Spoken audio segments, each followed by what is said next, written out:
எடப்பாடி பழனிசாமி சுருக் எல்லாம் நீங்க பார்த்த வேலை. வேலுமணி பக்கம் பந்தை திருப்பி இபிஎஸ் அதிர்ச்சியில் வேலுமணி. சேலத்தில் முன்னாள் அமைச்சர் எஸ்பி வேலுமணியிடம் எடப்பாடி பழனிசாமி காட்டிய மெல்லிய கோபம் அதிமுக வட்டாரத்தில் பெரும் அதிர்வலைகளை ஏற்படுத்தியுள்ளது. நீங்கள் சொன்ன நபர்களுக்கு தான் சீட் கொடுத்தேன், அவர்கள் தோற்றால் நீங்கள்தான் முழு பொறுப்பு என எடப்பாடி போட்ட கண்டிஷனால் வேலுமணி கடும் அதிர்ச்சியில் உறைந்து போயுள்ளாராம். எக்ஸிட் போல் முடிவுகள் குறித்து எடப்பாடி பேசிய விஷயங்கள் இப்போது ஹாட் டாபிக்காக மாறியுள்ளது. இதை பற்றின பிரத்யேக தகவல் ஒன்று நமக்கு கிடைத்துள்ளது. சேலத்தில் எடப்பாடி பழனிசாமியை தங்கமணி, எஸ்பி வேலுமணி மற்றும் கொங்கு மண்டல நிர்வாகிகள் என 20க்கும் மேற்பட்டோர் சந்தித்துள்ளனர். எக்ஸிட் போல் குறித்து இவர்களும் விவாதித்துள்ளனர். அவர்களிடம் அதிமுக ஆட்சி அமையும் என்று தனது நம்பிக்கையை வெளிப்படுத்தியிருக்கிறார் எடப்பாடி. அதே சமயம் கொங்கு மண்டலம், டெல்டா மண்டலம் குறித்து விவாதிக்கப்பட்டுள்ளது.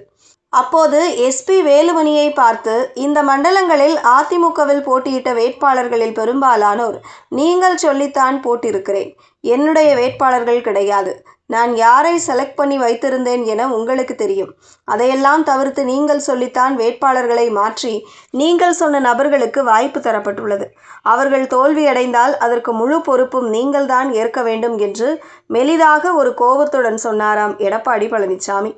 அதற்கு வேலுமணி, அப்படியெல்லாம் நடக்காது அண்ணே, நிச்சயம் நாம் ஜெயிப்போம் என்று சந்தேகத்துடன் இழுத்தபடியே சொல்லியிருக்கிறார் வேலுமணி. உடனே எடப்பாடி, கடந்த 2021 தேர்தலில் கொங்கு மண்டலமும் வடக்கு மண்டலமும் தான் நமக்கு கை கொடுத்தது. இந்த 2 மண்டலங்களும் என்னுடைய நேரடி கட்டுப்பாட்டில் இருந்தவை.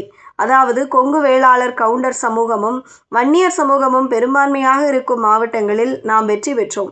இதே அளவுக்கு முக்குளத்தோர் பெரும்பான்மையாக உள்ள தென் மாவட்டங்கள் மற்றும் டெல்டா மாவட்டங்களான தஞ்சை, திருவாரூர், நாகை உள்ளிட்ட மாவட்டங்களிலும் ஓபிஎஸ் கடுமையாக உழைத்து அவர் சார்ந்த சமூகத்தின் வாக்குகளை வாங்கி கொடுத்திருந்தால் நமது ஆட்சியை நாம் தக்க வைத்து கொண்டிருப்போம்.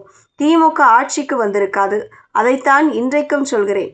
நீங்கள் பொறுப்பேற்று கொண்ட மண்டலங்களில் வெற்றியை பெற்றுத்தர உழைத்திருப்பீர்கள் என நினைக்கிறேன். ஒருவேளை தோல்வியடைந்தால் நீங்கள் தான் பொறுப்பேற்க வேண்டும் என்று பந்தை வேலுமணி பக்கம் தள்ளிவிட்டாராம் எடப்பாடி பழனிசாமி. எடப்பாடி பழனிசாமியின் இந்த திடீர் அதிரடியால் எஸ்பி வேலுமணி கடும் திக் பிரம்மையில் இருப்பதாக கூறப்படுகிறது. தேர்தல் முடிவுகள் வரப்போகும் நிலையில் சேலத்தில் நடந்த இந்த சந்திப்பு அதிமுக வட்டாரத்தில் பெரும் பரபரப்பை ஏற்படுத்தியுள்ளதாம். எடப்பாடி பழனிசாமியின் இந்த அதிரடி நிபந்தனை எஸ்பி வேலுமணிக்கு மட்டுமல்லாமல் மற்ற முக்கிய நிர்வாகிகளுக்கும் ஒருவித நெருக்கடியை ஏற்படுத்தியுள்ளதாகவே தெரிகிறது. தேர்தல் முடிவுகள் வெளியாகும் அந்த தருணத்தில் எடப்பாடியின் இந்த பொறுப்பு கணக்கு வேலுமணிக்கு கை கொடுக்குமா அல்லது சிக்கலை ஏற்படுத்துமா என்பது இன்னும் சில தினங்களில் தெரிந்துவிடும்.